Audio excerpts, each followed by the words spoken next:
So, one of the main causes of problems in humanity, one of the main drivers of human suffering, is the refusal to accept what really is a natural and inherent feature of this universe, and that is impermanence. The Buddhists call it Annica, or impermanence, right? The refusal to accept that all things will change, nothing can last, all things will pass, no matter how good or how bad, right? The refusal to accept and understand this is a great source of suffering. It's part one of suffering. I'll get to the other part that I see as I see it in another video, but part one is the refusal to accept what not only Buddhism says, but physics, science says is an inherent feature in this universe. The universe is expanding, so dark energy, right? Nothing will be in the same location as it once was. Not only that, but all atoms and molecules and subatomic particles are in constant motion. There's nothing, unless it's at absolute zero, which we don't know can exist in this universe. We don't know if it's achievable in this universe. Nothing can remain static and stable unless it has zero motion, which we don't think is possible. There's going to be some measurable or calculable motion in all particles. So everything is moving, everything is in flux. And we don't want to accept this for some reason in our own lives because why? Because we feel like static and stable selves. And when we look at that, we are also denying biology in what we know about our own biology. That yes, we feel like static and stable selves. However, physically, and the world seems to be happening around us, but physically, our cells are replaced continually, except for our central nervous system and a couple of other cells. Literally weekly, monthly, and annually, most of our body is replaced and turned over, right? So if our own body is like Sisyphus's ship, it's not the same planks that it started off with that it ends the journey with. If our own body is like this, then why do we refuse to do this? Well, because from our experience, right, we look at the world, we look at the planet and our own environment, and we see mountains, we see rivers. These seem like static and stable things.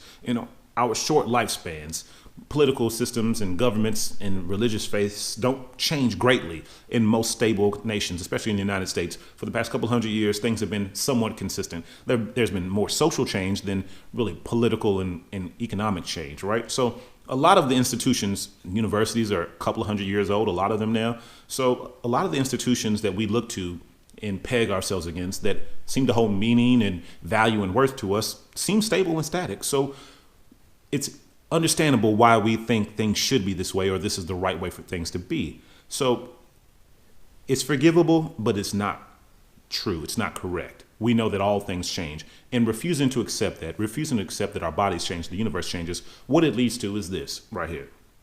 When we have a good day, when we have a good experience, what we end up doing is we ruin it. We rob ourselves of that enjoyment because we want to lock that down, hold that good feeling, and keep that static and stable. Well, the only way to keep anything stable and static and keep it from being in flux, whether it be your own existence, you have to eat, consume more fuel, use more energy to hold your body together.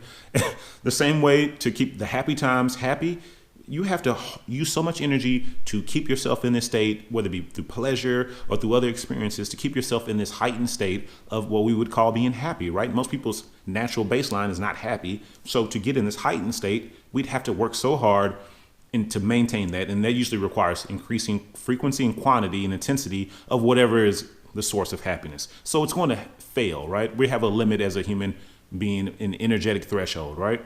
So we're going to encounter a point where happiness is going to leave us, and there's nothing we can do about that. But we end up robbing ourselves of the time where we could be happy because we're so worried about something that is going to come. It's impossible for you to remain in that state forever, so you know it's going to come. So accepting and understanding that should allow us to just to be happy, knowing that it won't last forever and I'm going to enjoy it while I can. But more frequently, what the source of suffering is coming from the refusal to accept permanence, to accept impermanence as a natural feature of existence. The refusal to do that normally comes from the negative side, where we tell ourselves, because it seems to be more justifiable from the ego standpoint. Happiness, a little harder for the ego to grasp, a little harder for us to accept as being natural and decent and deserving, right?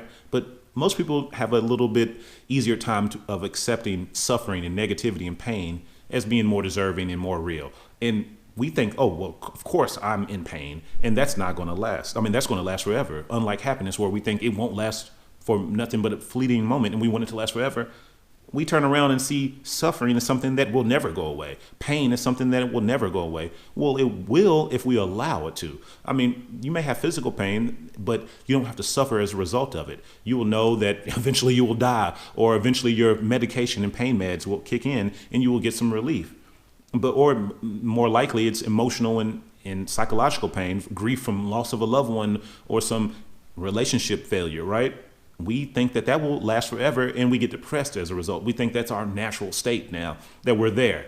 But we don't understand that we can't stay there unless we use a lot of energy to stay there, to keep rehashing old memories, experiences, and bringing them up and reliving them. Well, that'll keep us there for a long time, but it also is a drag and drain on our tank of energy and our will, and because we have to use so much of that to further and feed this negative emotion and negative feeling to keep it going, because if we didn't do that, it would pass, as all things will. So this is a source of suffering, the refusal to accept that things are impermanent. Whether it be in your own life, you're going to die. Whether it be in the world, mountains and rivers will change, not in your time. And going out to the Grand Canyon can give you some perspective on this. The Grand Canyon is a very, very good place to see the passage of time as it's taking place. You know, canyons and gorges being carved out by water over the course of millions of years. We don't see that, but that's a good place to see it after it's happened, really.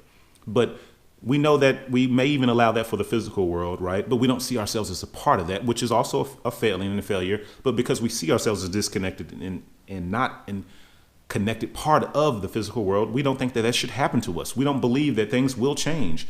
We believe we will stay suffering and in pain forever, and it's just not the case. It's not possible. So I think getting a handle on that no good time will last, neither will a bad time or your pain, right? It will go if you will allow it, and just to allow things to happen. Not saying that we don't try to inject our will and energy to create and craft a life of our own, but when things happen, holding on to them is not the answer. Holding on to an identity or a possession or a relationship or anything with ironclad grasp is not the way, because you're going to lose it. Your grip will weaken. Whatever happens in the world, events, circumstances will change, and it will be taken from you in one way or another, whether it even be at your own last breath. Everything will be removed and replaced. So whatever we do, we must remind ourselves and keep in the back of our mind, in the front of our mind, you know, from a physical standpoint, in the back of our mind, maybe from a Buddhistic standpoint, that impermanence is a feature of our lives. We aren't going to be here forever. Neither will our loved ones. Neither will the bad times. Neither will the good times. So let the bad times be when they are, and knowing that they will pass. Let the good times be when they are, and enjoy them, knowing that they too will pass. And living life in a more natural sense, instead of doing what people tend to do, which is try to force the universe under their will, under their thumb, try to control and use great energy and effort to bring the universe to basically to make it submit to their will. Well, good luck with that. Good luck with trying to control the universe and to craft and create nothing but experiences and happenings of your choosing and your liking. It's not going to happen. So the more you try to do that, the more energy and effort you put toward that, the greater likely the suffering will be as a result of your refusal to accept what is physically true, impermanence and ever-changing happenings and circumstances, and also in a philosophical and metaphysical way that is true, that pain and suffering will pass if you allow them. So coming to terms with that can alleviate a lot of us of a lot of suffering and a lot of poorly spent energy trying to control this universe, which is beyond any of our control. So that's really what I have to say about that. So let me know what you think. Let me know if you have a question. Leave a comment if you have a comment, something to add to this. Subscribe if you'd like. I'm Lex Benjamin. I'll leave you part 2, which is really, this is about refusal to accept the state of this existence in this universe, right? The other part is part 2 is a refusal to accept the state of us, the natural view or the more correct view of what we are and the experience of us is. So that'll be part 2. So subscribe if you'd like to hear more of this. I'll see you on another one. Lex Benjamin, thank you and have a great day. Bye.